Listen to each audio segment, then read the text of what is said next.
Welcome to Monday, where we navigate fresh perspectives and nothing is off the table. Tonight's guest is originally from the 03, from the Garden City, Christchurch, but now resides in Tāmaki Okilani. She is a former international netballer and who has played 76 senior games for New Zealand, the Silver Ferns. In 93, she represented us in the World Games. Also in 98, was part of the Commonwealth Games, and also 1995 all the way to 1999, she also represented us at the World Netball Championships in 2000, also in 2001, she captained the Silver Ferns, and also in 1998 to 2002, she also was the captain of the Southern Sting and won 4 premierships with them. And also 2003, the amazing Wahine was also appointed a member of the New Zealand Order of Merit because of her service in netball. But also in 2022, she was also listed as one of the 25 best players to play netball in the New Zealand League.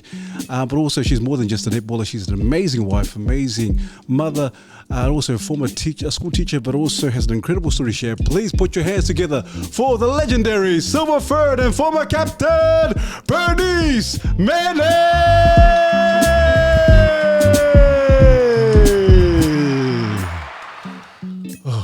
Oh, what an intro. I don't know how he does it. Bernice. Oh my gosh, Bernice. It's an absolute pleasure to have you. Obviously, we grew up watching you in the 90s playing for the Silver Ferns. Amazing. One of the best defensive players ever to play and to grace the court. But Bernice, I thought we just to start the ball rolling, because Bernice, obviously you're not playing netball anymore.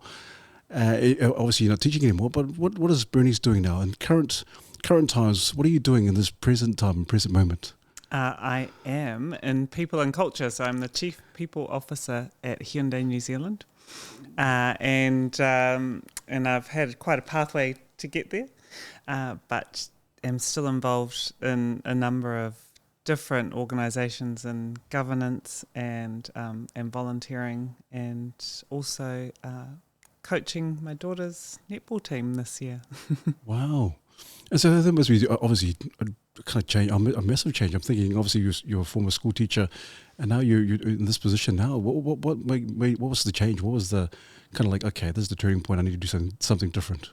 I always maintain that teaching and teacher training just gave me such good skills and good base to be able to bounce off and do anything else as well. So with those organisational skills, management, classroom management, and or non-management. And then that kind of, you carry those through, and you talk about those transferable skills outside the classroom. And then I went on to do some postgraduate study as well, and career counselling for elite performers, and did some tertiary career counselling before I worked for myself, sole trading, and was contract work to government projects, and I love seeing what I can do and what value I can add, and all of it's around people and people development. So it seems to have been like a natural kind of progression that I've ended up in People and Culture. Yeah. Wow. And what is it about people? Because obviously there's certain behaviours and there's some things that you might pick up and you think, okay, and maybe you're quite relatable talking with individuals and other people. What is it about people that you kind of like, oh, this is what I need to do, this is what it draws you to do what you do right now in this time? Just, when you can see the potential in everyone, and I love how everyone is so different, but that you might be able to impart some wisdom, or just share some stories to tell and help someone out. Oh, awesome! That's cool. I think it's quite cool. Obviously, your background as a school teacher, and have there been some quirky things you kind of found out about in terms of behaviors of individuals, and people like, well, okay, like you said, the potential you like to embrace or kind of nurture them, but have there been anything that's quite unique in terms of you working alongside people?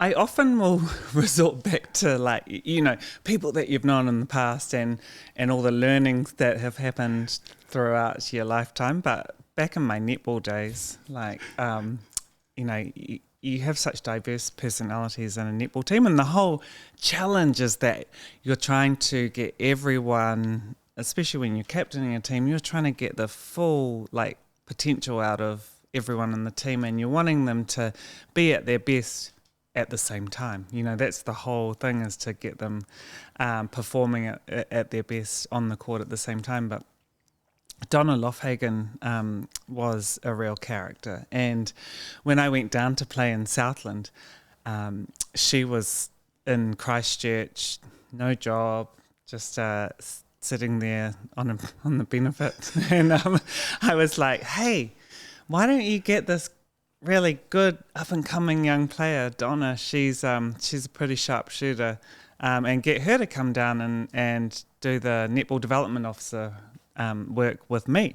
And they were like, okay, and they rang her up, and she was like, oh yeah, sure, and came down, and and so we played our whole years down, and she was younger than me, so she kept playing longer than me. But Donna was like, just, you know, she used to say to me, Bernie, yell at me, you know, and I'd be like, okay. Yeah, I really find it quite challenging to be, you know, to do that on the court, but I got used to it, and I remember yelling at her in a final, I think, and going, Donna, get on defense, and she turned around and she goes, I'll get on defensive, you get on attack. And I was like, okay. Just kind of like trying to figure out how people are motivated, and just be agile to work with them in a different manner. So That's cool. That's cool. It's trying to figure out what ticks for people, what works for people, like what triggers them sometimes. Yeah, like Irene Van Dyke, if you yelled at her, she'd start crying. You know, and so it was like you had to always kind of like lots of positive, and that's what a lot of players are like. You need lots of positive support, and I love giving that. But you'd figure out that, you know, Irene just had to concentrate on one thing, just concentrate on her shot, you know, that was it. Put it up, you know, and she would clap for the defense when we got intercepts off her, like that's, but that's what Irene needed, that's what Donna needed, you know, this is getting to know your team and how you can fire them, It's interesting, hey? Like, obviously, it can be like there's pros and cons. Hey, Bernice, to working with people. Sometimes people are like, I can work with this individual. And sometimes, this person is. Have there been instances on the court or even off the court, Bernice, where like, man, and you just felt like your inside's like, I'm gonna rip into this person, man. Like you felt like, I'm had enough. I'm gonna give it to you. Have there been instances like that with the opposition? With the opposition, even within your team? Yeah. You kind of and that's often the difference, is like that whole mental skills, like and I know when they start to get an old captain of mine, Julie Carter, so she captained New Zealand, and she was a goal attack, and she always used to say to me, you never show that they've got under your skin, because it's that, you know, you're pitting yourself physically, but you're pitting yourself mentally as well. And so I always knew playing her that you just keep yourself cool, you keep yourself calm, and always think, you know, I got this, and I'll beat you. You're gonna smash. Yeah. And then if you kind of, you know, if someone really, like, it annoyed me if someone did get under my skin, because, you know, you think, they've got into my brain, you know. Yeah, so then you got to try and pull yourself out of it. But on the odd occasion, you would just kind of grin at the umpire, and maybe when you're going up to the line, you just put your knee behind their knee and make them break.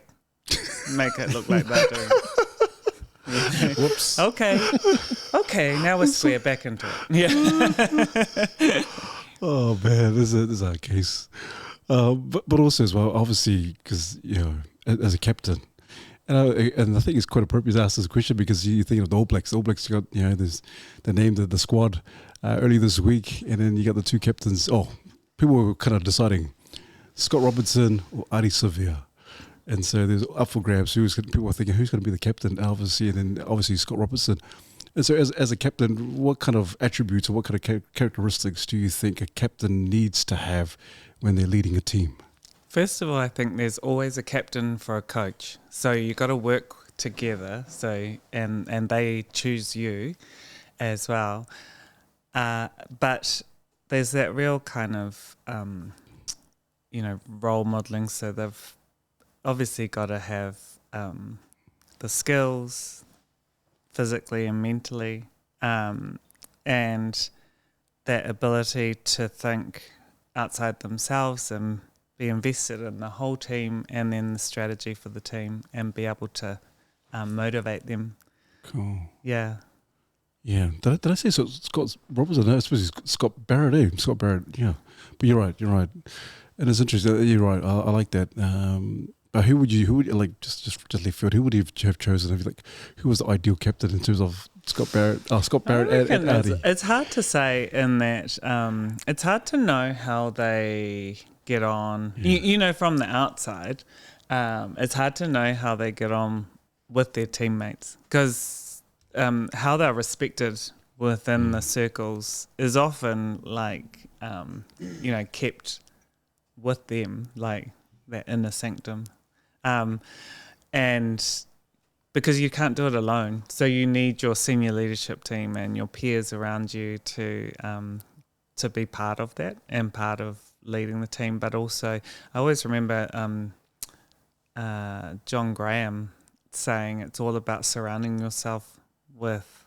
He always said people better than you, and or people that also fill in your gaps and that's important. You don't want everyone being the same. Yeah, awesome. Nice.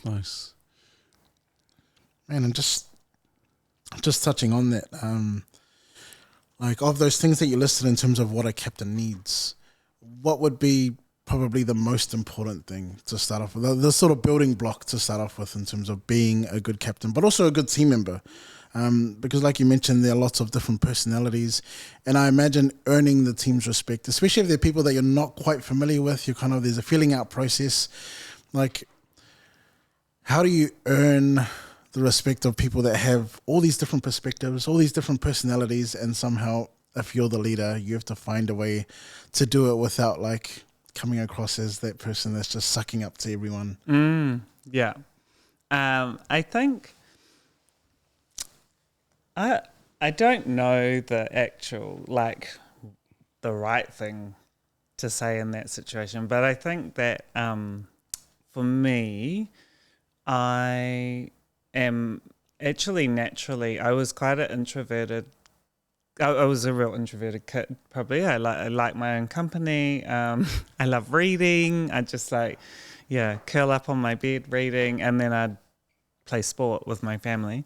But and so my actual natural instinct is to observe and not speak first. So I would watch people and kind of, and I'm curious about things and about people as well. So, but finding out about them and getting alongside them, I'm not a tell you what to do, is not natural to me. Probably it's more like walking alongside you.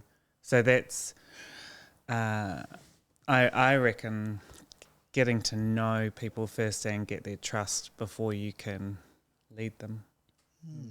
And do you still operate that kind of mentality in your current role now? Yeah, absolutely. Yeah, and I've been there 10 years, so I do know most of. Well, there's always new staff coming through. There's always churn, but the ones that have been there a long time, you get to know them pretty well. So, I mean, I've been there as long as I played for the Silver Ferns, basically. So, you think about you're almost like in 10-year blocks in decades, and like my son came home and goes, "Oh, my rugby coach, he said he was at secondary school when you were teaching him." And he goes, "How long ago was that?" I was like, 24 years ago. Jeez. Whoa. Thanks, son. when I was a teenager. Oh my gosh, this crazy, Bernice.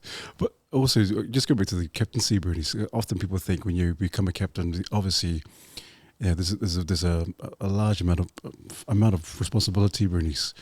And sometimes people think, oh, okay, because some players play better when they're not a captain, or left to do whatever they do in terms of their position. How did you balance that, being a captain and also kind of the responsibility added as being the goal defence? Yeah, I think that there is a lot of responsibility when you have that captaincy role. And I think you always have to remind yourself that to do what you do best as well. And, when you're feeling a bit of stress and strain, that just get out there. And, I love nothing better than intercepting that, Against Australia, just intercepting the ball. And then I know, it's so just to get out there and let it out. Because you had to do a number of other things in your captaincy role, like all the media interviews and after match speaking, leading the mix and mingling, a lot of the partnerships and sponsorships and demands there. And then obviously you need, you're only as good as when you're at your best, and keeping yourself healthy as well. So, and of course, back in the day, we weren't, we were teaching while we were playing, or you had your day job, you're teaching or studying, or working your way through another career. Just a juggle. What a juggle. Yeah, I had one tour. Juggling act. I had one tour, and it was at the end of the year, and I hadn't finished marking all my exam papers for my kids, and so I pleaded with my head of department that I could take them to Auckland, and then I would courier them down before we flew out to South Africa. And so I was like, because it was taking, I think my English exams to mark were taking half an hour a paper, and I was like, whoa, I'm never going to get through this. And then I hadn't written my reports as well, and so we were doing all the signing, we would have a couple of hours signing session where we were doing all the posters and getting our photos taken and everything, and we had some downtime, and I was like, hey girls, want to help me? I was like, can you help me transfer the marks into my book and then onto the reports? So I was dishing out jobs. We had this working bee to help me get my marks and my reports and my exams back to my kids in Dunedin before we flew out to South Africa. Oh, that's cool. That's part of being a captain, eh? Yeah. But that's in the way. Oh, good on you, Bernice. Bernice, I think obviously we can talk about netball, obviously because your netball career, but I'd be interested to hear from your family, because your family was quite sporty, hey? Yeah, obviously your family represented New Zealand in the Olympics. So, my brother did the Olympics. Mum and Dad were Commonwealth Games. Commonwealth Games, yeah. Wow. And my younger brother was Com Games as well. So they, yeah. Wow, and so just obviously with the sporting background, Mum and Dad, they must have. Obviously, the genes and the DNA, just you guys being all athletic. Well, tell us in terms of Mum and Dad, because I know it was 1974. Dad, decathlon, was it? Yeah, Mum was a javelin thrower and Dad was a decathlete. They met at athletics, actually, apparently, over the shot put circle, and. There's the man. There's the man. And Mum always, Dad always said he fell in love with Mum's big, strong thighs, and she used to say, "Tell your father that's not a compliment where I come from." And but yeah, so they trained together at Technical Club. And under the tutelage of Voldy Breeders, so Vladimir, and they were both at the 74 Commonwealth Games, and Mum was also at 70 in Edinburgh. Jeez. Yeah. Like, I don't know, were they one of the very first Samoans to be in the Commonwealth? Or obviously in the 70s? I don't know the answer to that, but Mum, well, you know, they were both competing. Dad said when he came out from Samoa and he came out to do his NAC apprenticeship, which then turned into Air New Zealand, that he had this dream of playing for the All Blacks and competing like a Peter Snell at a Commonwealth Games or for athletics. So, yeah. Wow. Man, what a legacy, family legacy, man. Did you, like, I don't know, obviously I don't know what that's like, but is there ever any pressure that comes with, like, the legacy of having family that are athletes? Like, did you ever feel there was any kind of pressure to have to perform athletically or to excel?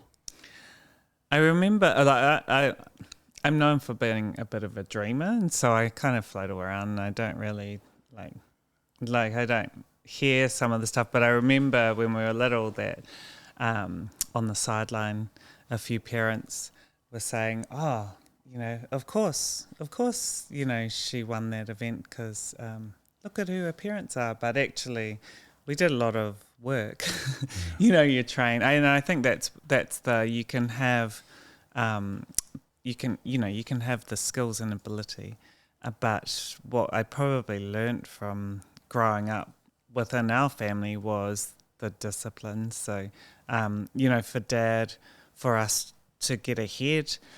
Like many, you know, immigrants and coming to a new country, for him, he wanted us to work hard, speak English, and be successful. So education was important. We had to work hard at school. We all, you know, we all had to play a musical instrument, and then we would all come home and do our homework, and then we would all go to athletics training in the evening, and that was our summer. And we would spend Saturdays at QE2 track, and we'd compete in the morning, and then we'd have to wait and watch Mum and Dad in the afternoon. Jeez, my goodness. We used to get up to mischief. Goodness. We'd be like, we'd have the chili bin, and that was home base. And then we'd be like, at the back of QE2, there's like all the high jump mats where all the officials would have those out the back, and we'd sneak in and we'd be jumping around and playing around. And then if an official came in, you would like freeze and hide. And then there was also the greyhound, you know, the starting blocks, and we used to play in there as well, and we get stuck, but apparently you choose the greyhound, like that someone was in.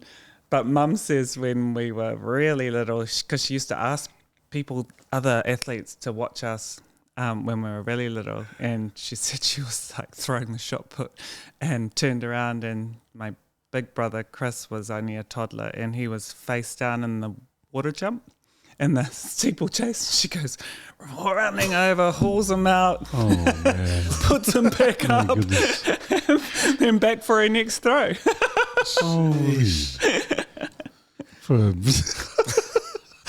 Parent life doesn't stop, eh? Was this the one who went to the Olympics? Was this one of your brothers, or was this the one who went to the Commonwealth? Yeah, no, it was the Olympics. Yeah, he ended up discus throwing, and my younger one, he was high jump and hurdles was his thing. Jeez. Oh my gosh.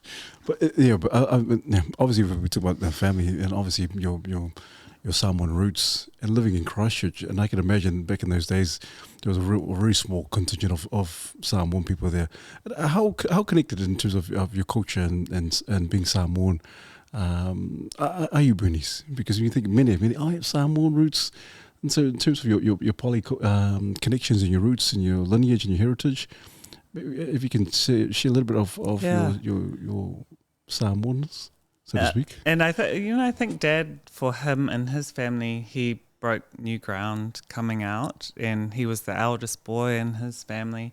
And so after he came out, and he was actually supposed to go back after he'd done his training, his apprenticeship as an aircraft engineer. He was supposed to go back and work for Polynesian Airlines in Apia, but he stayed and got a job with Air New Zealand and sort of stayed in Christchurch. But so the story goes, he said he turned up with middle of winter, Christchurch, freezing cold, only a pair of jandals as his footwear, and and like his coach when he turned up at athletics was like, where's your shoes? Where's your sneakers? And he goes, I don't have any. And so he goes, well, everyone is running one lap to warm up, but many, you better run too.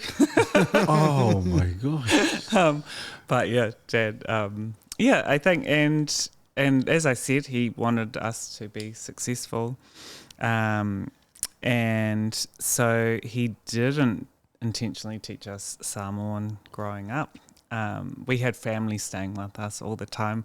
I remember being acutely aware when we went back to visit family in Samoa as well, that, all the kids going, awhakasi. We were all like, oh, but then when I moved to Wellington and played with PIC, it felt like real family there. So, PIC, the Pacific Island Church, we would all train together. We played on a Saturday. We all went to church on a Sunday, and that was sort of that was a really neat team. We were under Waimarama Tamanu, and we just we won a number of national titles, and we played for Wellington and PIC over that time.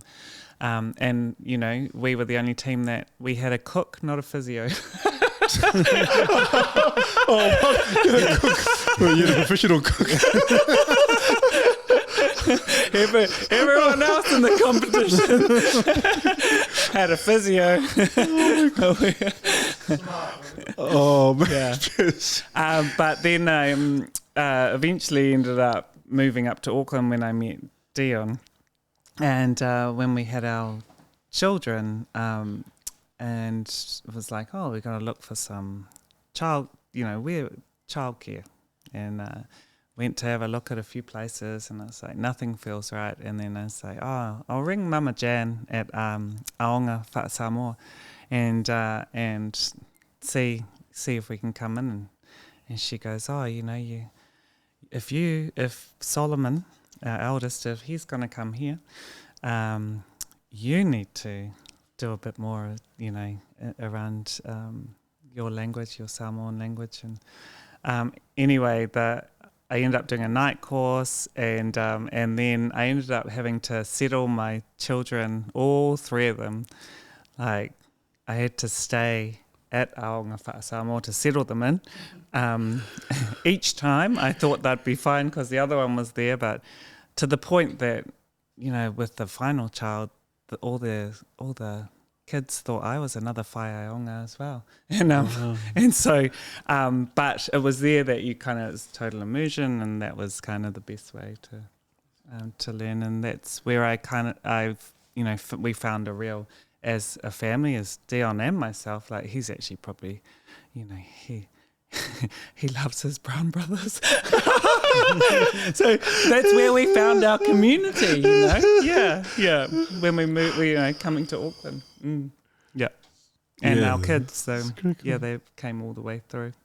Oh, awesome. Well, that's so cool. And I think Dion did mention that you took your kids to Aonga, Samoa, and it was so cool.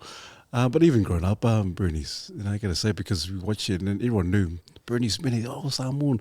People would just cheer you on. And regardless if they were Samoan or Cook Island or Tongan, all our Pacific people were like, that's Bernice Mene.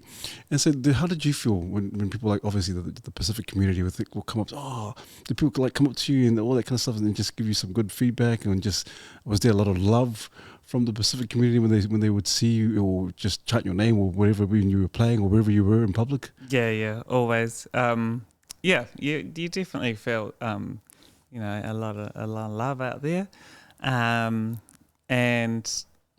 I mean, and even now, it's funny being down at the netball courts again on the sideline, but But yeah, you get lots of aunties coming up, kisses and hugs. Hey, as long as just hugs, they're like, oh, hey. Yeah. When you see Bernice, hey. yeah, a bit of feedback, a bit of input. Oh, that's cool, man. That's cool, Bernice.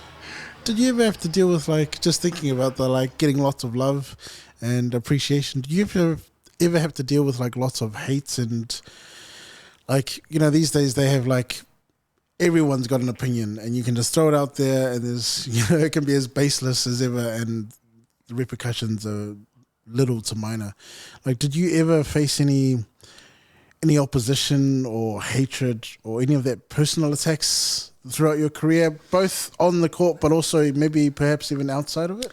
I think you sort of you do have to deal with being a bit of public property, and so people do think that they can give their opinion of how badly you played, or you know, or what you should do next, or even I remember being in the supermarket and someone commenting on what I had in my supermarket trolley, you know, like, oh, you shouldn't be eating that, like, and you know, kind of overstepping the boundaries.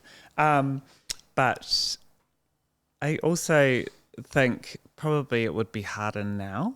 Like, we didn't have, back when I was playing, you know, I don't think there was no social media, or it was really, you knew that if there was something written about you, I think that was back then it was written about you in the newspaper, but that fades, you know, or if it's a broadcast back then on television or on the radio, it was over and it's gone. It wasn't kind of recordable. So because we always used to say, don't read the paper, like don't read the write-ups. Just work on, you know, your own, what you think of the game, and keep your own self-confidence up and self-belief, and only listen to the people that you know, your little sort of board of directors, you know. That's what I say to lots of the youth, that you know, you find those 3 or 4 people that you trust, and you trust their opinion, and they're like your support crew, your little cheerleaders. And it might be a teacher, it might be a you know, an auntie, or someone at work, but you know they will give you some good advice, and give you a good reality check as well when it's needed. Yeah, hard help. I totally agree. It is, you hear it time and time again, Bernice, in terms of having a small circle of friends that you trust, and people who are quite honest and upfront if you're messing up or whatever you're doing that you need to work on and so forth. And so in terms of the Silver Ferns, because the legacy, the Silver Ferns, in terms of like when you used to play back in your day, and now you look at the new caliber of players that are coming into the scene. What do you see? What do you gauge in terms of the differences? Obviously, the game is, I don't know, maybe the game's a bit faster, more physical. But what are you seeing in terms of the legacy of the Silver Ferns in this day and age? It's you know, it's exciting to see the talent that is coming through. I'm always amazed at the technology now that supports sport, and how that has advanced, you know, the ability to train, to monitor, you know, the whole data science around sport, which, you know, there's none of that in our day. You know, they're tracking their Ks that they're running out on the court and their heart rate as they're playing. And yeah, it's pretty incredible. And the advances that have got to that point. But then at the same time, I think, you know, it's a bit of a balance of, you know, stats and statistics, which can tell you a lot, versus there's also a real piece around intuition and, and that kind of, I don't know, that gut feeling, right? And when you have, I think it's that, I was saying to someone the other day around when I was coaching, if you close your eyes, you can hear it. So it's the, like, when someone's stepping, or it's the like at goalkeep when you're watching the ball down the court, there's patterns like that you're watching in front of you. And but you can hear the timing. There's something quite kind of musical, around sport, that I hope it doesn't get lost, and I'm sure it won't, because I also think that, might be quite generalist, but Pacific Islanders as well have a very natural intuition for timing and music, and it's sort of woven into our culture, and I think that whole physicality as well that comes with it. That's why it translates across into sport. Yeah. So cool. What a cool. That's good. I like that. You're right. I don't know, and because I'm not a professional athlete, but you think about all these new gadgets and new technology in terms of measuring the distance and how many steps you take on the court and whatever sport it is. And you mentioned intuition, and I really believe that a lot of the great players they have this instinct, this amazing instinct in terms of where the ball's going to be, where they need to be, when they're going to make a defensive play or whatever. Tell us, maybe you can talk us, because you're the best person to talk about this in terms of, like, you mentioned intercepts. How do you, like, in terms of your instincts, how did you know where the ball was going to go when you made that play? Because some people are like, oh, I don't know how to do that, but people are like, how did Bernice do that? How does she do that in terms of instinct? Where does it come from? Obviously intuition, but how does that come to play when you're on the court? So intuition and gut feeling and comes from your learning from your past experience. So then the times that you've been out on the court before and you're learning from that, and it's like it'll twig in your brain that this has happened before, and so she'll go there and then she'll cut back, and then once the ball's in flight, you just forget about the player and you go for the ball. And I had one of, like all the coaches that you have throughout your playing career, you take pieces of, that they've given to you. So you make your own kind of recipe. So you take a bit of, I took a bit of Lee Gibbs and a bit of Lynn Parker, and, how amazing that I had these coaches and I was able to do that. And Waimarama Tamanu and Robin Broughton, and you take all their little gems and you make it your own. And so same with, it's patterns down the court. It's probably a little bit about how I said I'm a natural observer to start. So you got to, take it on board and soak it up, observe, and then put into action. And there was always a thing that, if it happened to you once, and I said that to the defence in my team the other day, happens to you once, don't let it happen again. Once when the ball flies over and you make a pact to yourself that you'll change the next time so that it doesn't go in so easily to the shooters again. So it's that kind of, It is, and Lynn Parker actually, she was my first New Zealand coach, Lynn Gunson, and she did this drill where she had like 2 passes up at the top of the second third, and then she had 2 passes down at the goal, down by the goal. And they were passing to each other, and she wanted to teach us how far we could run and intercept, like within a time frame. And it was about, like, you just keep your head up and you just run, and you can make that distance on the court and get those intercepts. And so once that's kind of that. Once the ball's in flight, you just go for that ball. And we had some amazing, how I said I love intercepting, but in in one of our later on netball teams for the Silver Ferns, and there was Linda Vangana and Vili Mainadavu. We were all in the defensive end, and we were doing a similar drill like that, but there was this almighty crash of the three of us in midair. And we were all running for this, like, you.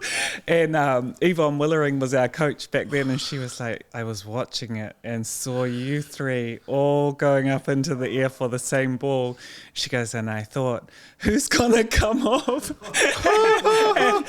and Vili Minor took the ball. Linda and I went pa-choo, and flew off, and we both went flying back onto our bottoms. And Billy was like, oh, my brown sugars, when she landed. Oh my gosh. But yeah, you always have a few laughs, and that's important. Eh? Like we had some fun times while you're working hard. But yeah. Oh, that's cool. That's so cool.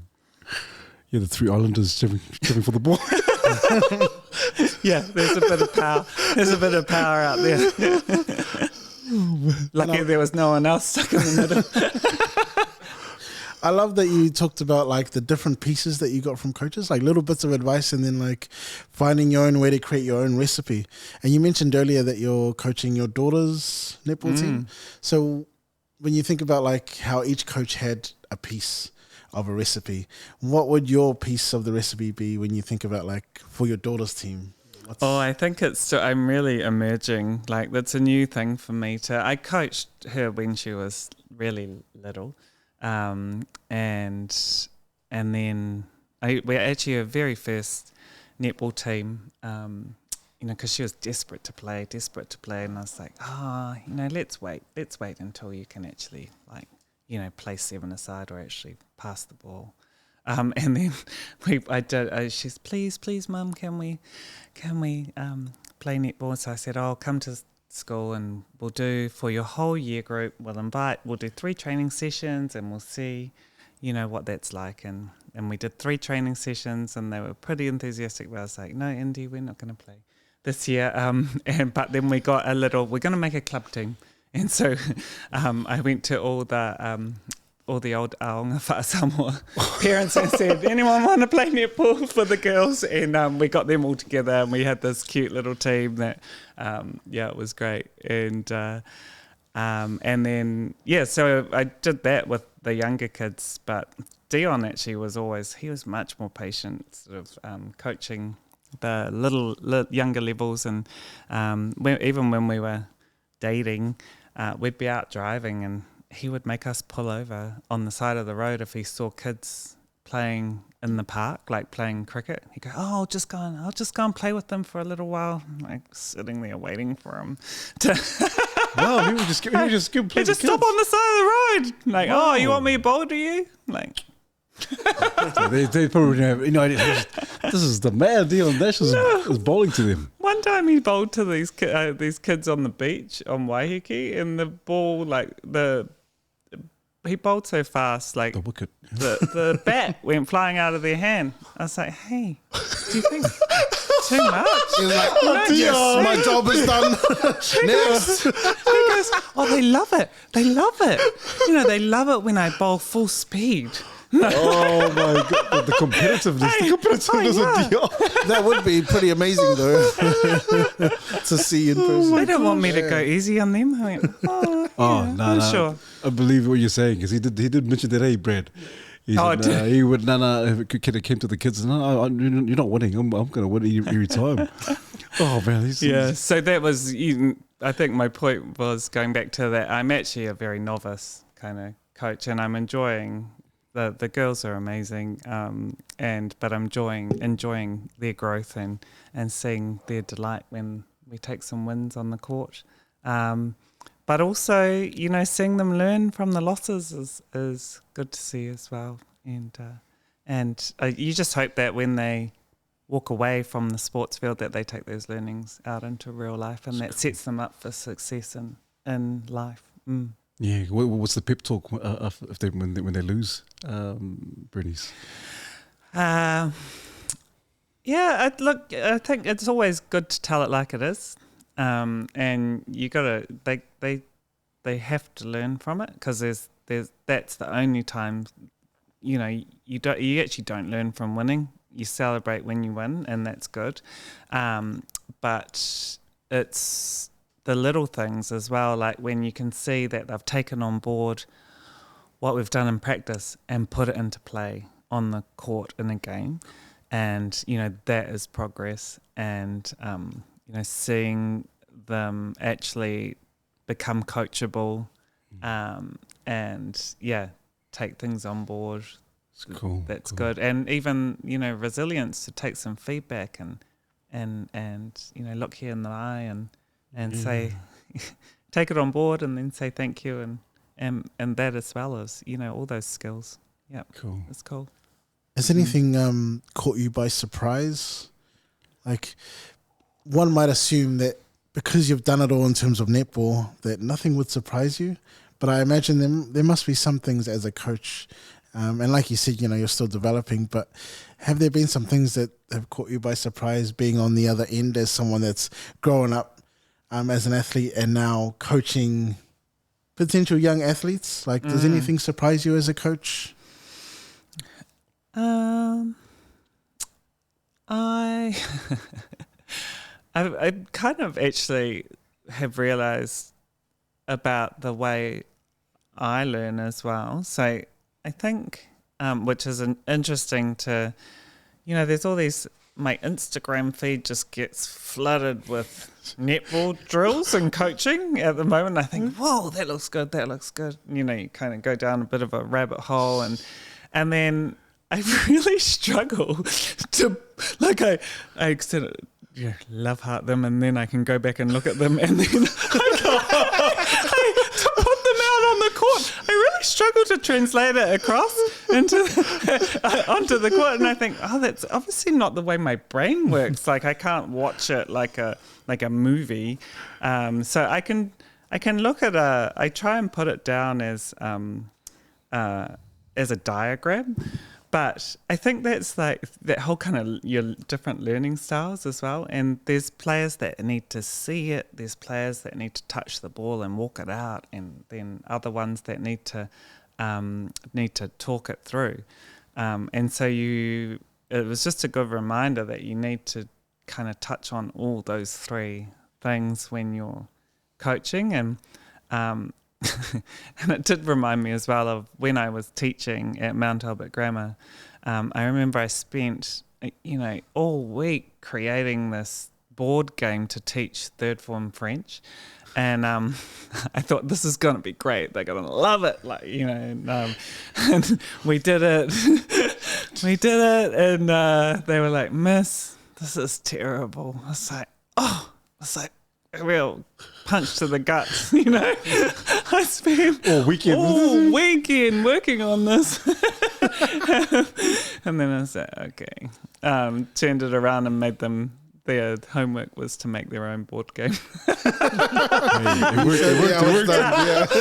To use their vocab. But I had one of those the other day at practice where I was like, do this. This is one of my favourite drills. And then I couldn't actually explain it properly. And then I was like, okay, let's just forget about this. Just walk away. It's just moving right along. Oh, man. Obviously, and you seem like a very, in terms of mentally, you're positive, strong, but also just, I'm also mindful because there's not always a bit of roses there, Bernice. I can imagine there've been some hard times, obviously in your playing career, whether it be whatever, and maybe in your working career, all that kind of stuff. Can you share with us some times where you've kind of went through some hardships or some struggles, so to speak? I think I always would have a point every year where I'd kind of come down in a crashing heap where so I always would say, I had trouble saying no to things. So I'd say yes, and I'll help, I'll do this, I'll do that, and then kind of just burn out once a year and just in a blubbering mess. And and it kind of had to peak for you to realise that you had to actually start saying that there was power in saying no. because you had to look after yourself and your sanity at times.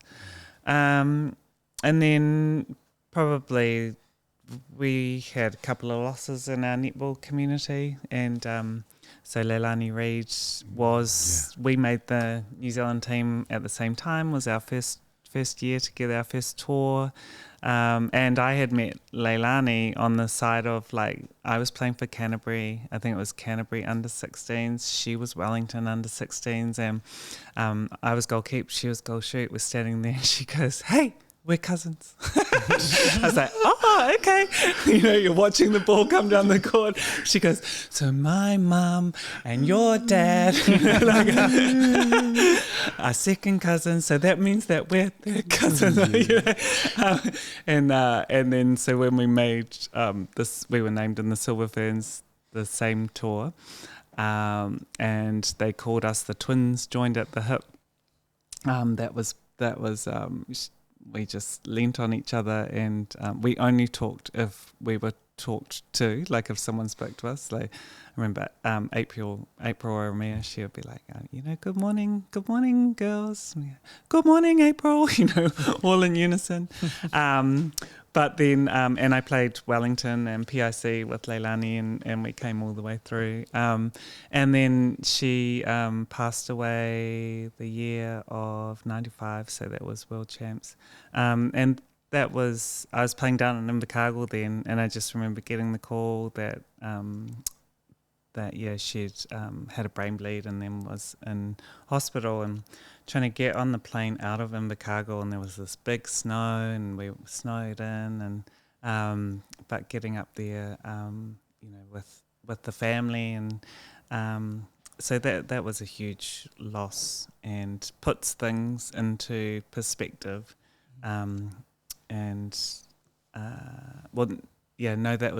that was 99 actually, World Champs, and then we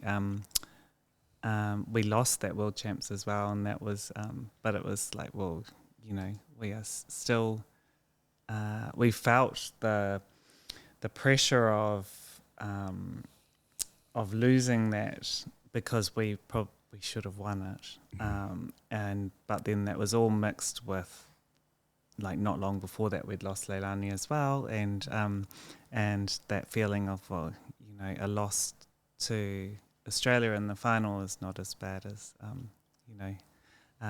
the loss of a life.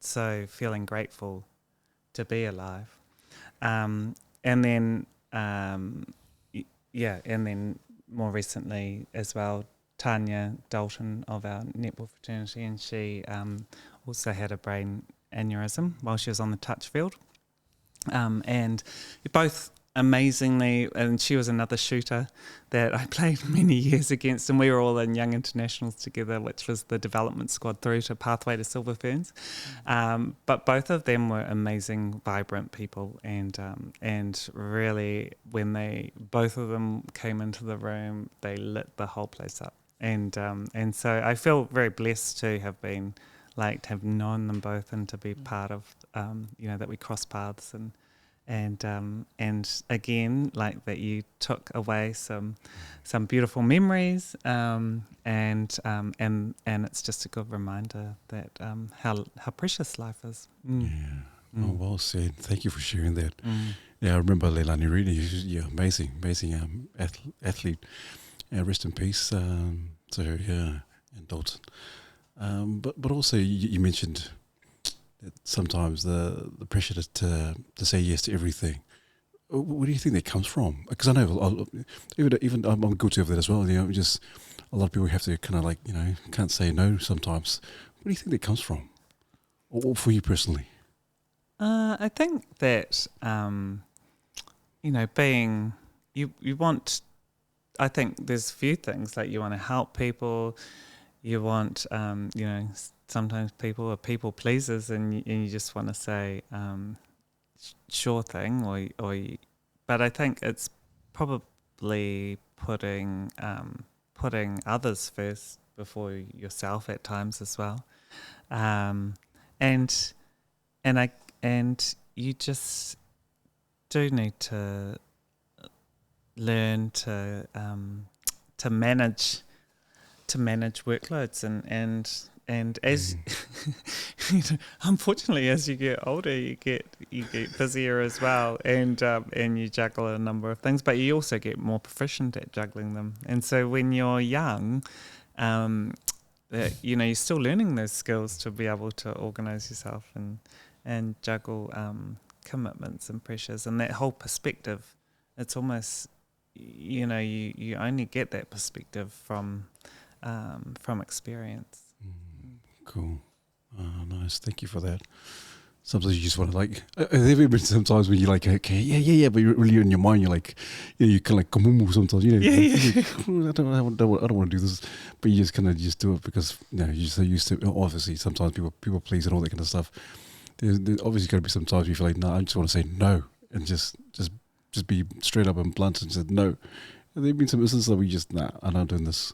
Yeah, and I think you get better at that, and we always talk about as well in HR that you know, for managers, having difficult conversations is really important, but it's not easy, and that's why they're called difficult conversations. But yeah,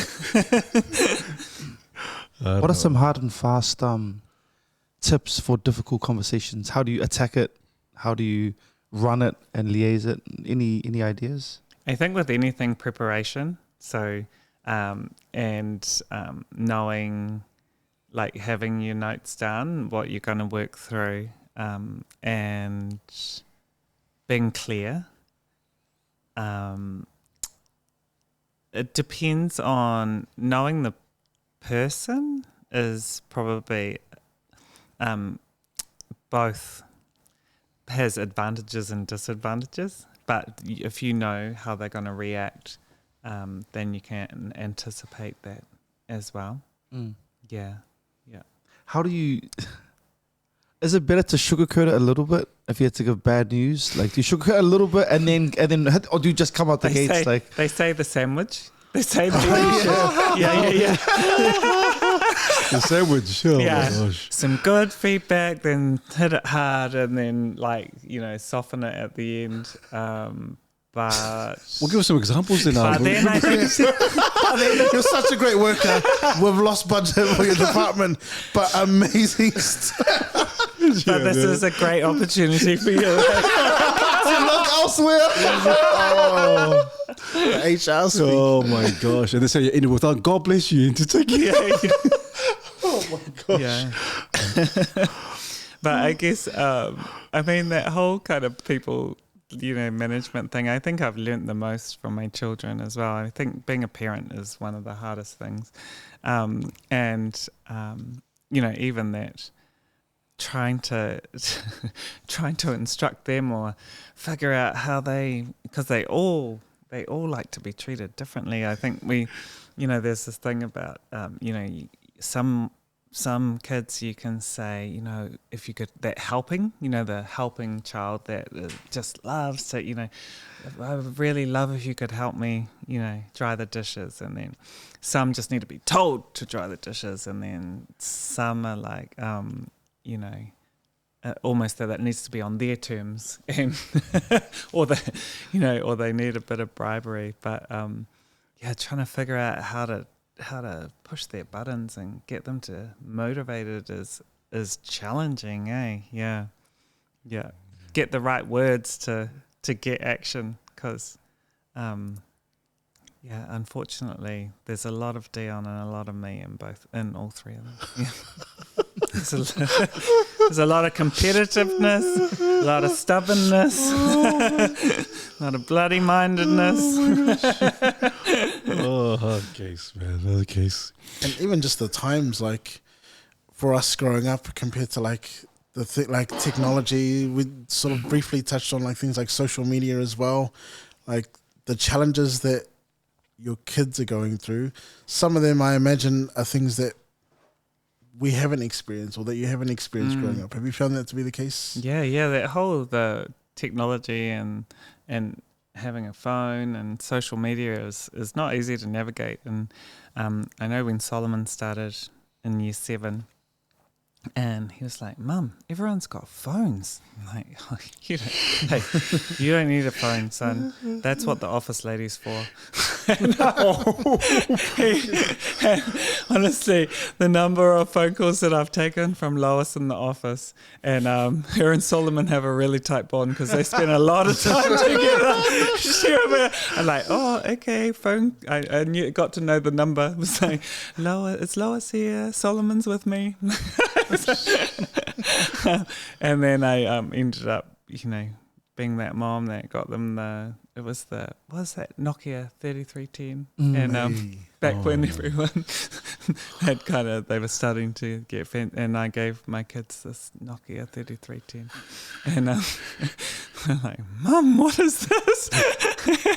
What is this brick? Yeah. To do a A1. One beat. Oh, that's right. Yeah, that's old school, yeah. Had Snake, the one Snake. game. The Snake game, that's right. One game. The ringtones. Oh, yeah. Yeah. And then, they entertained it for a little while, and then my youngest he wouldn't even take it out of his bag. What's funny is now that might be cool because it's kind of retro. Oh, the retro. Let's come back in fashion. Hey, I've still got that phone. Just in case. Still works. You only charge it once a week. That's right. The battery life, Indestructible. Yeah, those phones are indestructible, right? It's funny, you bring up an interesting point, just thinking about the retro thing and trends. And they come and go and things. I don't know. I remember growing up and then hearing songs that were like, "Bro, this song was cool," and mum and dad being like, "Bro, that's a remake of an old one." And you'd be like, "No, this version's way better." And then now you hear the songs that kids playing, you're like, "No, that one was better." The new ones. And there's always a new trend for everything. And I don't know, when I think about the kids that I teach, but also my own kids, it's the trend, some of them are in this weird rat race to keep up with the trend and change and do things that they wouldn't normally do in order to appease the trend and their friends and all that sort of stuff. Have you found that also as a parent? Yeah, I guess that's the challenge, is getting them to know themselves and know what they actually like, and as opposed to just running with the crowd. And I was thinking about that, that you should zig when everyone else zags. So it's trying to, I guess when you're coaching and you're saying, well, everyone's doing the same drills, and everyone's got access to, seeing what others are doing. So you actually have to find a point of difference to stand out, and it's kind of contrary to what kids and teenagers will want to do, because they want to fit in and be the same, but you want them to be proud of their differences and what makes them stand out, and kind of amplify those, because that's where you can be seen and heard and kind of make your mark. So yeah. Cool. Well said. Well, speaking on trends as well, because some athletes who kind of resigned or retired, so to speak, they try to stay relevant. And I think we had a bit of a discussion with Dion around this. When after professional, in sports, some of the athletes kind of I miss that. I miss the tension. I miss being on the pitch. I miss being on the court. How was it for you when you retired, when you finished playing netball? How was it for you in terms of getting used to just not being in the limelight, so to speak? It was quite nice. Yeah. Wow. Well, both Dion and I were kind of getting up, and he had his bad back, and I had bad knees and ankles, and you were kind of living in some constant juggling of injuries and pain, and so then you got it is hard. There's that full transition from sport, from top level sport, where you're actually living on adrenaline as well. So games and then all of a sudden strip it away, and you kind of get back to, like I was saying, knowing the things that make you tick and that you actually love doing, and you know that how lucky are we to be able to do it together. So and yeah, that's pretty cool. But yeah, I think it is like I tried to do a bit of commentary after I retired, and I was really bad at it.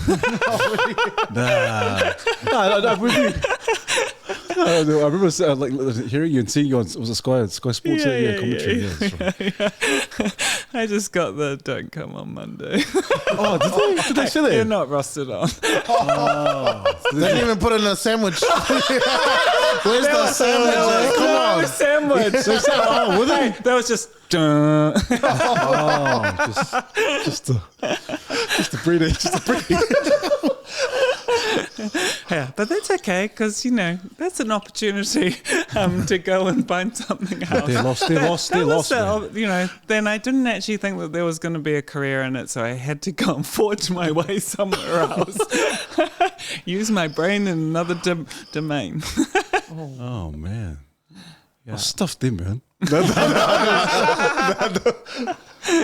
Oh man, but also you mentioned Dion, obviously Dion Nash, great All Black, and so he was here, and he kind of mentioned how you guys met. And so we'll be like, okay, hey Brad, let's see, we kind of hear from you from yourself since you're here, because he said some things. Oh yeah, that's how we met and so forth. And okay, and so well, next time we're going to get Bernice and we're going to see if the story adds up, if it all aligns. And so how did you guys meet? No pressure. Well, it was the end of '99 as well, so we were all pulled in. The netball team were pulled in to do a review of that loss, and I was like, cool, you know, like.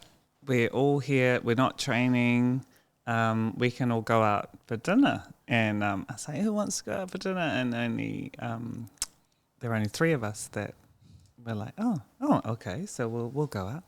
And then we ended up at this restaurant down at Prince's Wharf called Le Mans. And so I was there with Leslie Nicol and in our team and Belinda Blair, or Charteris, she is now, and Dion was there because he'd been sent home injured from India with a sore back, and it was his birthday, and he was there with his sister and his niece, and they were at the other table, and he brought a tray of drinks over, and said, "Oh, hard luck about world champs," and then went back to his table, and. I thought, oh, is that Dion Nash? And then Belinda said out loud, is that Dion Nash? And Leslie said, who? And then he pulled his chair back in later in the night, and then started chatting away, and then we ended up going out for a few drinks afterwards, and Adam Perori met him out there at the next bar and asked him what he was doing with the netball girls. But I don't know. Is that the same story? Was that the same story? He did. It was pretty much the same story. He did say that he caught up with you and with Adam Perori, and he said you guys had a few drinks, and then he said he went to Gilbert Inoka. Oh, to get my number. Yeah, to get your number. So so the man was he's spot on. Yeah, so he got your number. He said Inoka said, hey man, she's a good person. She's awesome. So, yeah. Wow, yeah, so we got Gilbert to thank for that. Gee, thanks, Gilbert. My man, Dion Nash.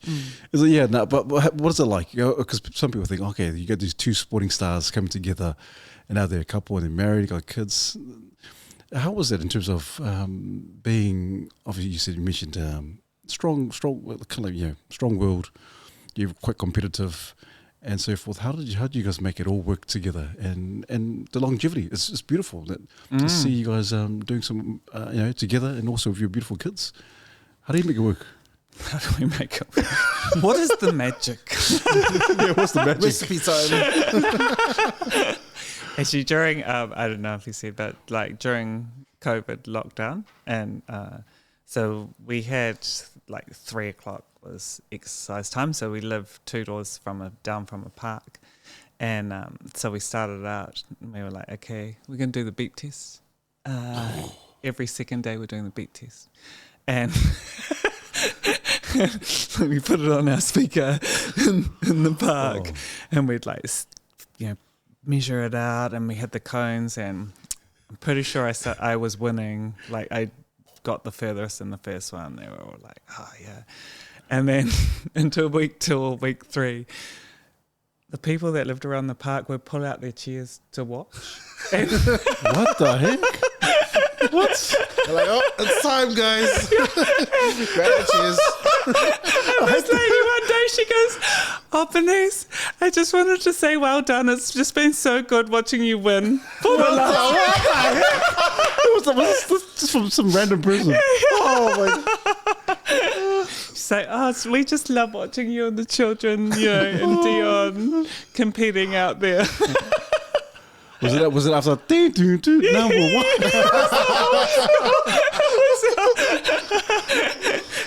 Maybe go, hit the line, kids, hit the line. Oh my god! cheating. The competitiveness. Oh man, that's Case, man. Yeah, the kids are like, do other kids have to do this? Like, yeah, I'm sure they are. All around the country. Oh man. Yeah, but just harness that competitiveness. And we do kind of, I sort of, I think the kids cope pretty well with, sometimes they probably get a lot of pressure and kind of expectation. So I think they cope pretty well with that as well. And probably, I always say to them, if you can cope with us being your parents, then you can cope with anyone. Cool. That's cool. But I could imagine, because obviously you and Dion, amazing athletes, and like you said, there's sometimes a bit of pressure on your child who was, I want to join, I want to follow suit, I want to go into sports as well, become a professional athlete as well. And so, what kind of advice? Because if you see like one of your child's like, oh, maybe sport maybe not the fit for you. So, what kind of advice could you give to a parent who's like, oh, and then their kid's like, oh, that's what I want to do, but you see otherwise?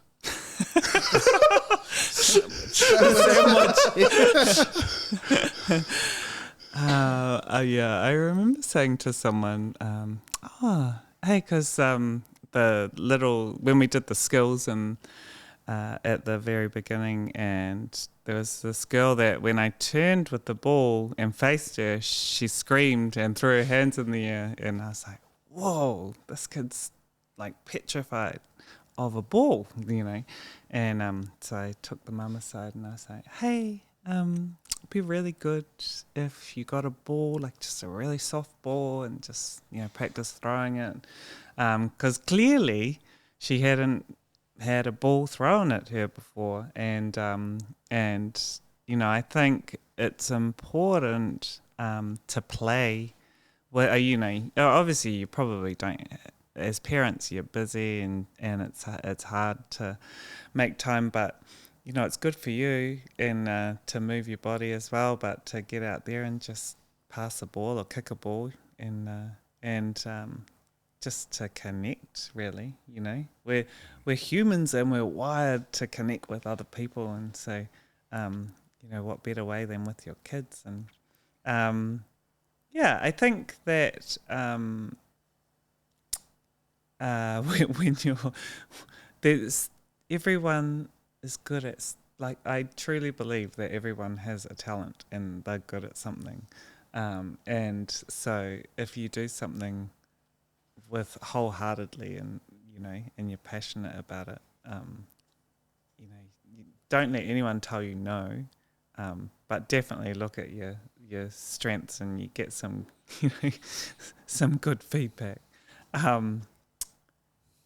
Ironically, like, everyone used to say that I was the most uncoordinated person because I was 6'2". I was this tall when I was 12, and so. Are you serious? Yeah, and so like really. And I used to walk into things, and like I was just so uncoordinated until I was like on the netball court.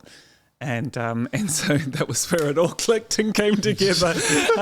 But generally off the court, like very kind of and not cool and kind of just a bit daydreamy and clumsy, and you sort of learn to laugh at yourself. And my dad would always go,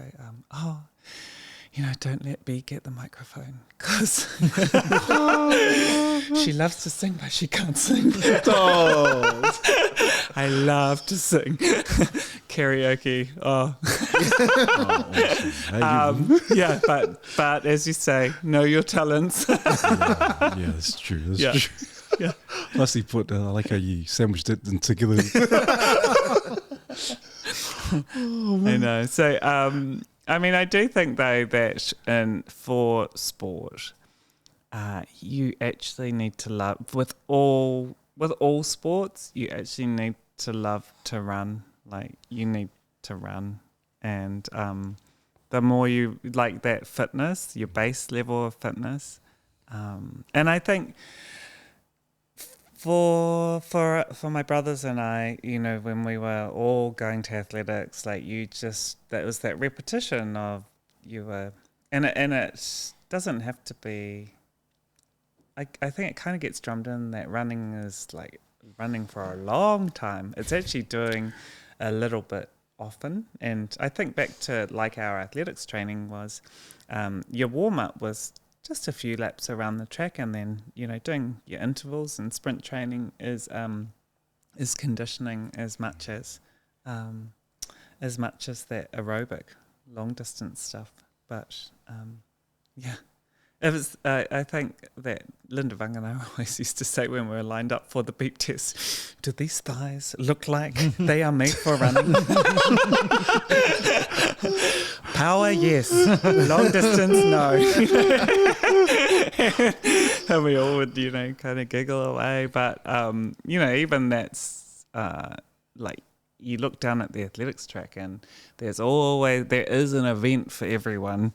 You just got to figure it out what it is. You got your long distance runners, and then, you got your sprinters. And if you're not like in the top kind of super fast, then go and try hurdles, because put some blocks in between. And but I think every sport has a different culture too. That's been interesting. Like the basketball culture, has really come through from that the real American scene in basketball. The football, being on the sideline of football is that fanatical English sort of football has come through. And then the rugby culture, netball's quite different again. I'm really amazed at how many dads are down at the netball courts en masse, watching supporting and watching their daughters. It's cool. It's a real thing.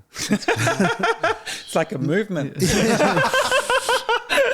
Do you ever see any over-passionate parents? Because I imagine at games, some parents, it's really easy to get caught up in the heat of the moment. Yeah. But do you ever see really passionate to the point of like, calm down. Calm down, crossing the line. Yeah. Dion.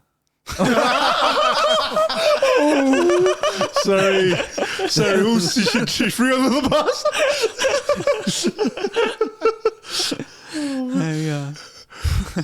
No, it's I think I actually love playing sport more than watching sport. I think it's quite hard, like watching sport when you can't do anything about it, and then itchy feet and you want to jump on it. Frustrating.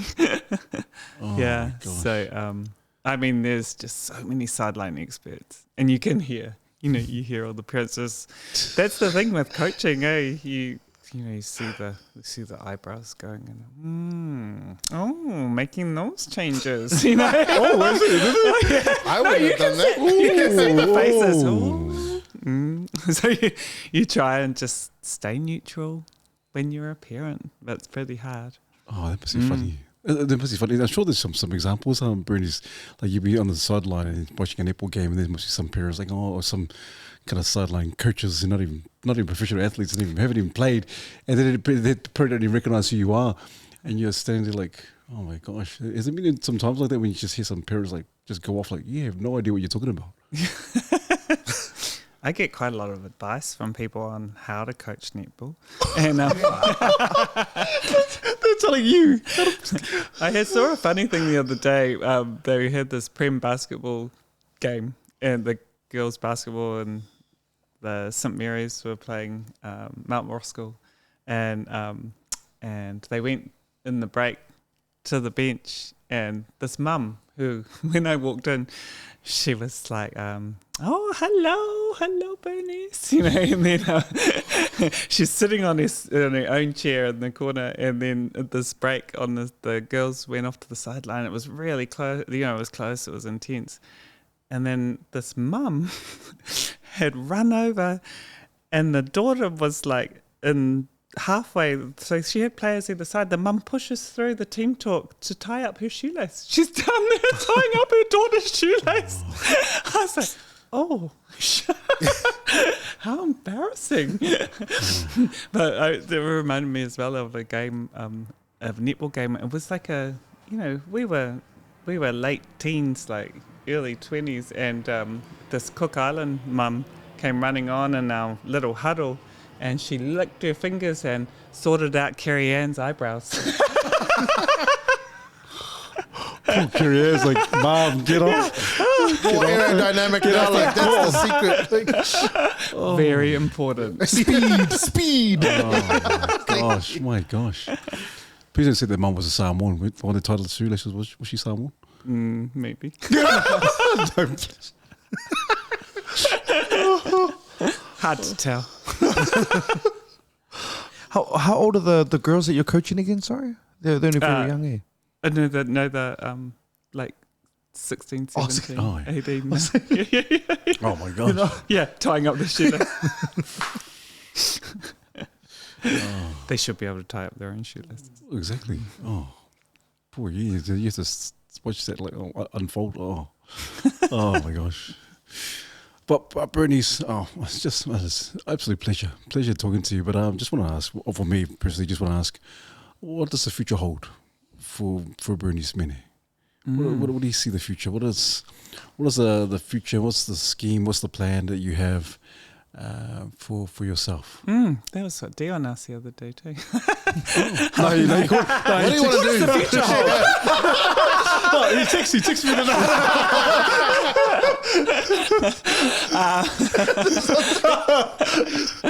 Well, because next year is our eldest leaves home, he's finished school, and that's kind of like, whoa, that's like a moment of truth, like like when they start to move on and have their own lives, and you kind of, your test is that you hope that you've nurtured a pretty decent human, and then I said to Dion, we better start planning, because soon it's just going to be the two of us.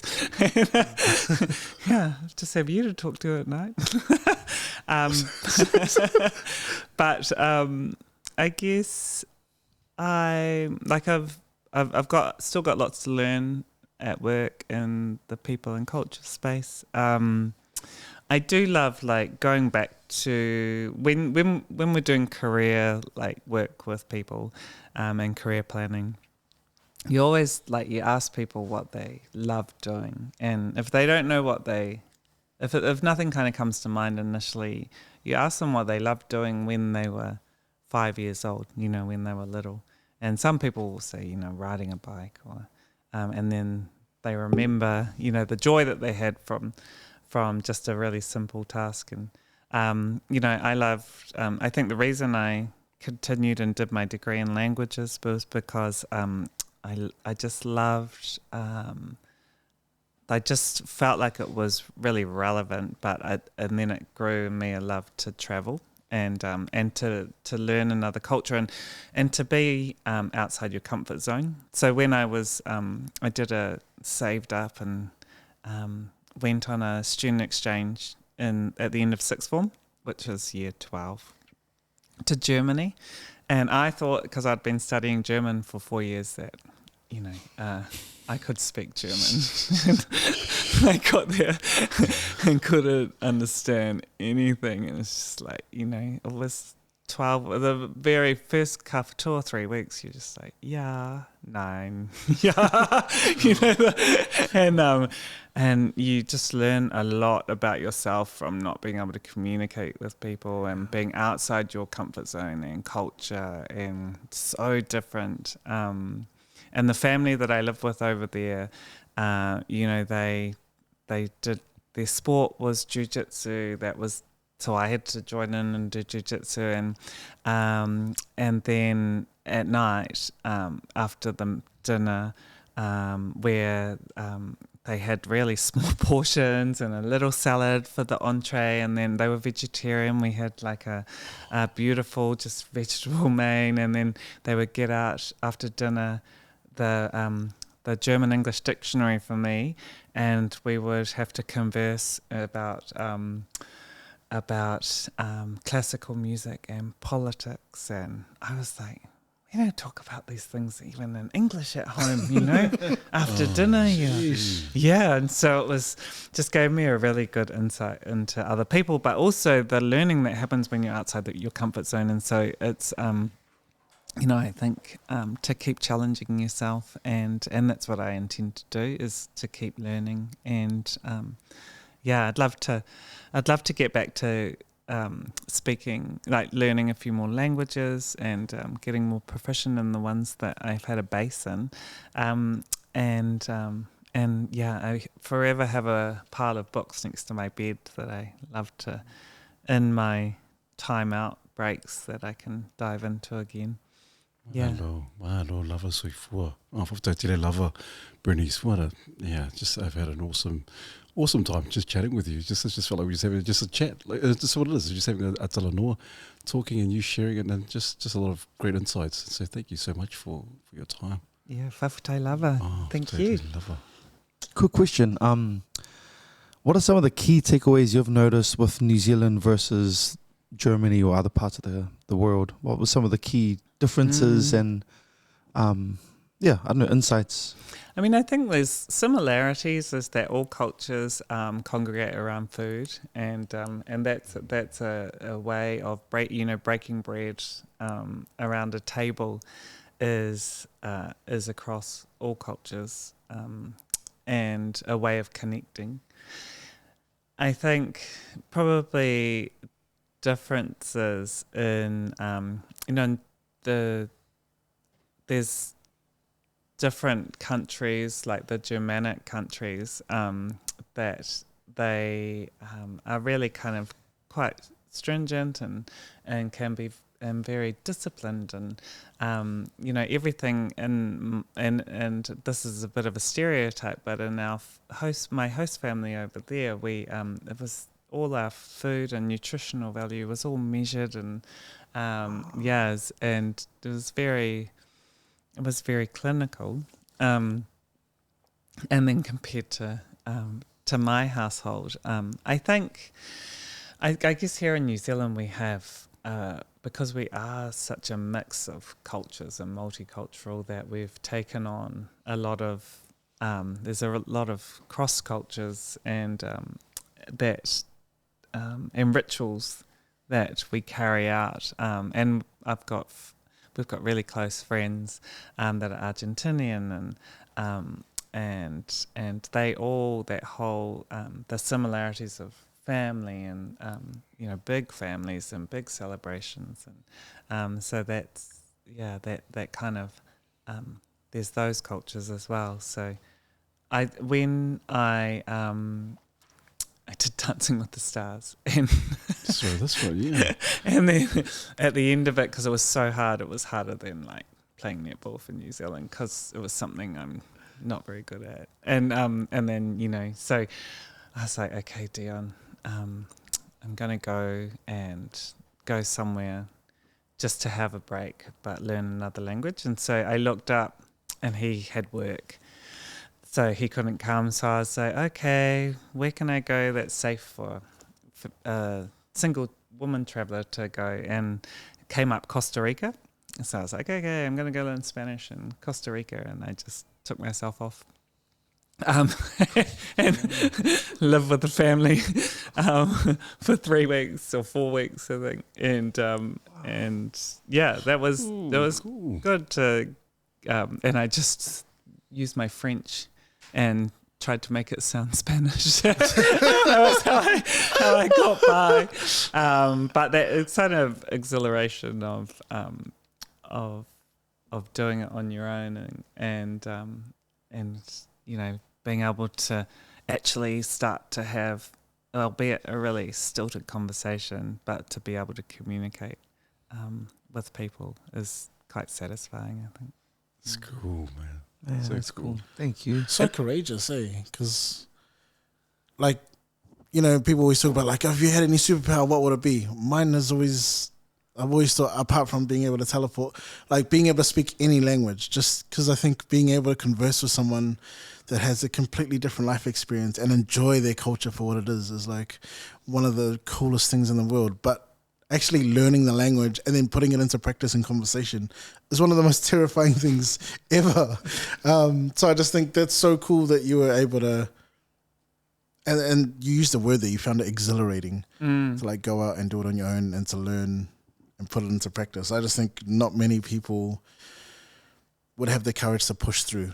They might be really excited like myself and then get to a point where it's like, okay, time to jump in. And I was like, oh, actually, that's pretty scary. Go back to my comfort zone. So it's really cool to hear a lot. And you've been on quite a journey where like you've had to put yourself out of your comfort zone. So it's cool to see. And I imagine that the more you do it, like any muscle, the more you train it, you sort of get better at it. And yeah, it just becomes less of a leap of faith and more of a, you know, you kind of get an idea of what you're going to gain from it and you can weigh it up Yeah. more objectively. Yeah. Yeah, and I think like back to when I made the Silver Ferns, and there was quite a lot of, and you asked me the question, I probably blanked it out, but there was a lot of people that didn't think I should have made it, and that told me so as well, and told my parents that, and you just actually, you can't buy into the negativity, you know, you don't listen to it, and just use it to motivate you to like prove them wrong, you know, because there's a reason that you've been selected, and if you can kind of overturn someone and with your inner grit and inner strength, and you know, keep your self-belief strong. And I know one of my really good girlfriends, she always says, you know, for all those critics and all those negative people, you just smile and kill them with niceness. And so yeah, I think that's always good advice, is just you know, yeah, Good on when you can win them over and turn them around, then that's a coup. Cool. Well, you're listed 25 best players, and so to ever play in a netball league in New Zealand, so those haters and those doubters, hey, so you just smile, wave, and poke fingers. And at the end of the day, it actually doesn't matter what they think, because actually it's what you think and what you think of yourself as well. But yeah, Good on you. Man, just absolute pleasure. Absolute pleasure, Bernice. And just having a korero and having talanoa with you, having you here. It's interesting. It's so cool. Because I imagine when I was younger, just watching you on the court, and you know, just everyone, the whole family were just cheering you on, and the Silver Ferns. And so just having you at the table with us, with the brothers, having a cool talanoa and just sharing a lot of your insights and wisdom. So appreciate it. Thank you very much. cool. Thank you. Much. Wait, sorry, I know I said this last time, but one quick question. I just, when I'm thinking about it, being like a celebrity and being in a celebrity marriage, I mean, the joke is like celebrity marriages never last. And how have you, like, what's different? How important is marriage to you, and how have you been able to make it still I mean, you guys are still flourishing, you guys are still together. How are you able to do that amongst this crazy world and in this day and age where divorces are prominent?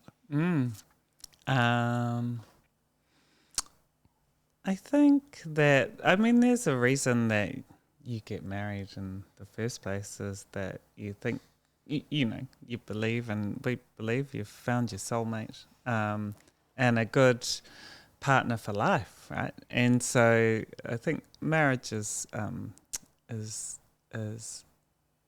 something that's pretty special, and it's you know, I think it's sacrosanct, but it's like you work at it. It's like anything, like any relationships that you have, though, that you need to work on them, or and that kind of reciprocity, that you get back what you put in, but yeah, always kind of keeping each other in check, and but communication's key, I think, and important to do things together and continue to do things together. We always had a bit of a we always had a saying that you go out together, you come home together. So yeah, and no good comes after midnight.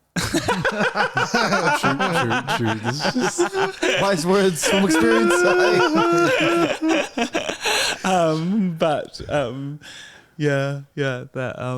I think we kind of treat it a lot like you respect it, but never take it for granted. And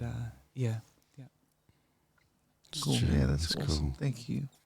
Well, how are your boys? I forgot to mention. Sorry, because your boys obviously in this day and age with your sons, in terms of what is your biggest fears, and how do you not compensate, but how do you encourage your boys to be men of valor, or men who are astute men in this day and age?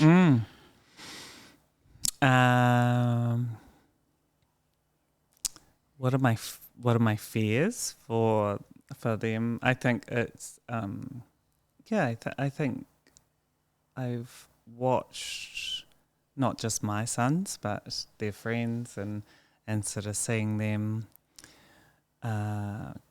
grow into themselves, and there's real difficult periods that you know, where they won't take anything on board, and battling with themselves, and I think I just really encourage them to talk, and I think that's really, like I said, you know, communication is key.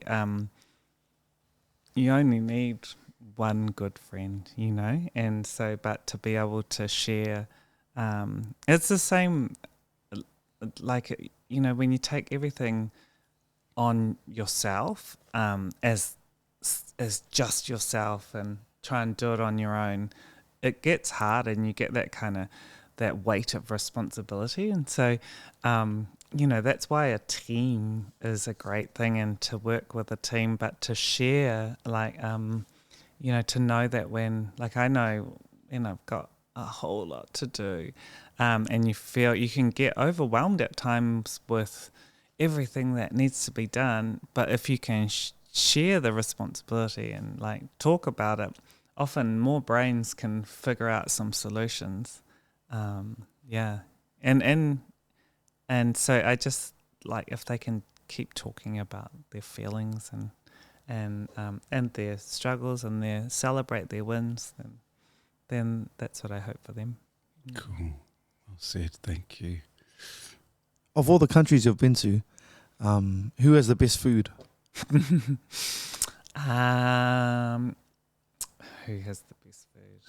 There's all different types of food. Like Costa Rica was really just quite simple. You know, there was a lot of rice, a lot of beans, a lot of corn, coriander, tomatoes. It was like, I love that. That feels simple and nourishing.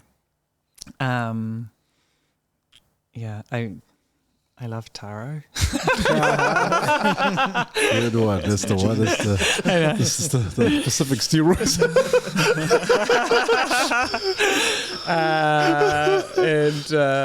And then I think like over in like Germany was that real kind of meat and cheese and but I quite enjoy that that simplicity as well.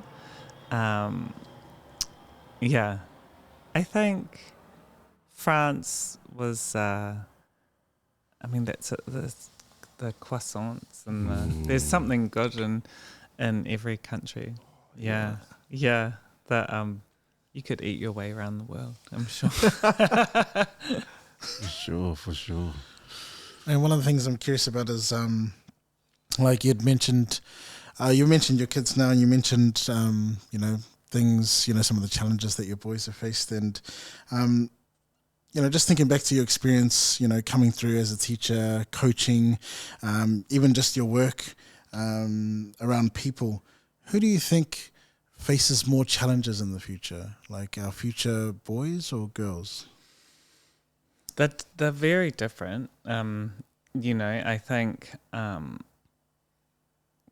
then being like you have your teenage pressures. They're pretty intense because you're going through all those kind of body development stages, and I think, but then I think that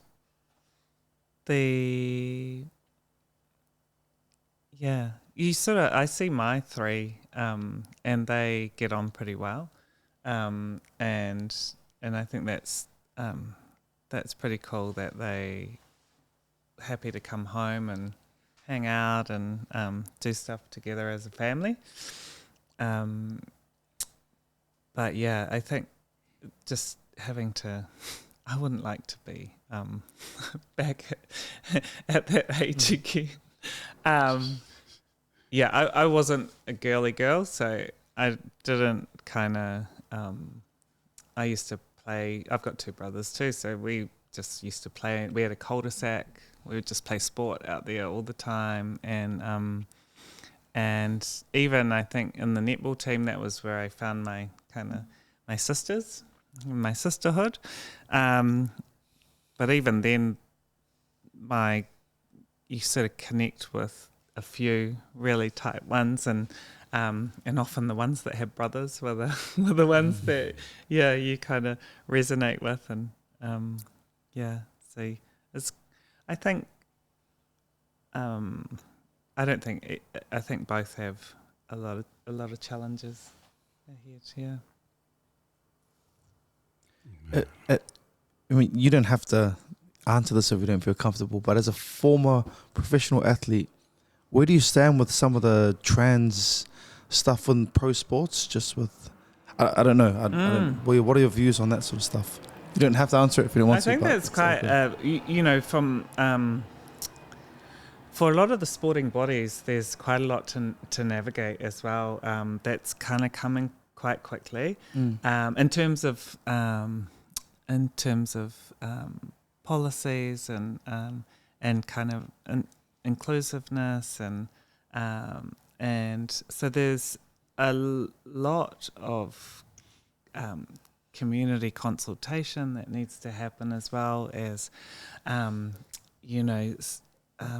things being mandated from above, and from just the nature of our day and age and our evolution and environment. And I think I sort of look at the netball courts and think they're a real melting pot, not just of cultures, of everybody. I mean, we used to play, I talk about my daughter's team, but we played the men's netball team way back, in our PIC days. And even with New Zealand, our biggest, before always, before we went to play Jamaica, we would play against the men's netball team, and because they played the most like Jamaica, the aerial style, and and I think I think netball's probably been, and we were just down at a tournament in Hamilton on Sunday, and it was so good to see they had the boys netball as well competition happening, but yeah, I think we just have to. I don't think you can fight, what's coming at us, and so you need to be open-minded, and and working through solutions and absolutely, yeah. Cool. Well, how would you guys do against the men's team that you said you would play before Jamaica? Would you thrash them, or would it be close? Actually, I can't remember. Come on, Bernice. Yeah, I've seen some of those games. I've seen some of those men. Those men are good, man. They're pretty good. It's really fuzzy for me. All I know is that I had a lot of fun. Yeah. It's pretty close. It's a pretty close game, man. I do. I loved an aerial game. So I loved a physical aerial game where you could go hunting and looking for intercepts. And so, playing those games and then playing Jamaica was that my favorite place to tour. Cool. I've got some pretty. We had some pretty cool, fun tours, and the Jamaican girls after one netball test thought they should better teach us how to dance. I can still see Teresa Tahiri, and the girls are going, "Loosen your hips, girls."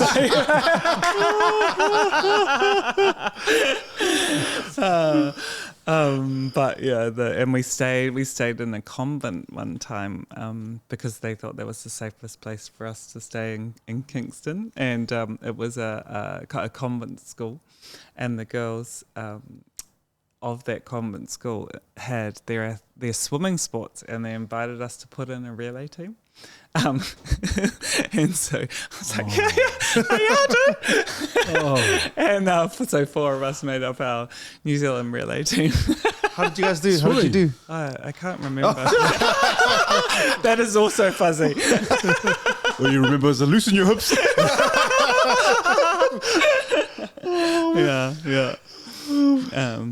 Yeah. So all those memories are the things, the things that you remember on tour as well. Is there one game that, if you were to think back over your career, was the best game that you can remember you had? There's one game, everything was just flowing, you were in your zone. Is there one game you can sort of think back to, like, that was when I was at my peak, that was when I was at my best? I think I don't know if it was like when I was at my peak, but my favourite tour was the tour to South Africa that we actually ended up winning that tri series. So that was against South Africa and Australia. So that was, and I think it all just was the whole team sort of came together. That was when Temapara George, she was standout on that tour, was just, made her mark at that one. And then I guess, I have really fond memories of like a test match in Jamaica, and they had this shooter called Patricia McDonald. They called her Cricket McDonald, and she was 6'4", so she was like, and so you just knew that you were going to be jumping in that game. But I remember one of those Jamaican tests and feeling like you just played out of your skin. There was Linda Vangana and myself. And just, that was one of my favourite games. Cool. Thank you. Man, love sister. Thank you very much. Jay, I think Jay's got some more questions. Bernice. No, they all kind of came organically. So the ones that I had down have all sort of come. But again, just wanted to share my appreciation for just your knowledge. You're so well spoken, and I can tell that you're such an introvert and that you love to read because of the way that you speak. And I was like, man, it's good motivation for me. I think lots of the things that you are doing or have done are things that like I am working toward and things that I have ambitions to do. So it's just really enlightening and heartening to see and hear about your journey. And you said some really great things that I think just helped me as a parent. Like when I think of my eldest is only 5 and she comes to my school and I am just loving spending every day that I can with her. But I've had, she's had troubles with like following, like she wants to be accepted. And I'm always like, I was like that. To some degree, I'm still like that, where I'm saying yes to things because I'm like, it's kind of what's expected. I'm scared of missing out. And you said something about like knowing yourself or like having kids know who they are and knowing themselves will help them to battle the trends. And it just made me think about like, who is my daughter? Who am I? So there's some reflecting there and some discovery there to do, but I just wanted to thank you for sparking that for me. So yeah, really appreciate your insight. It does. There's some really interesting parenting lessons as you go through as well, and I think you get challenged because there's different parents out there, and that's fine. Like everyone's entitled to parent differently, but the same thing. Like you need to figure out what kind of parent you are and what the rules are and boundaries in your household. Because just things like. That and the kids will plead with you to do this and that, like like their friends at school, or everyone's doing it. Well, you're not doing it, because that's not what we do, and just kind of holding strong to it. And I remember someone always saying like, you're their parent. You're not there to be their best friend. Like, yes, you'll be their best supporter, but they actually want some clear guidelines and boundaries and to say no. Hey, as hard as that is. Cool. Just say no. Just sandwich it in. Sandwich it. Maybe that's the scaffold. Yeah. Like I'll start with the sandwich and then eventually I'll get to the just no. I love your enthusiasm. Yeah. We're not going to do that. Yeah. I love your enthusiasm. I'm not saying no in the future, but it's not for today. This is an opportunity. I love that. Oh man, thank you so much, Bernice. Thank you so much for your time. Appreciate your time, and also just thank you for just sharing snippets and glimpses of your life and your journey thus far. I appreciate it. And so we do have a gift. We have a gift for you, Bernice. Every guest that comes on, we always do a bit of a caricature or cartoon or sketch of how we envision them to be. So this is on behalf of the Mandate team. Here you are, Maro Lovely for Bernice. Oh, thank you. Awesome, thank you. With my gold fence bib on. Hey, represent. But Bernice, we always ask our guest, is there anyone that you think that would be ideal, just perfect to come on the podcast? I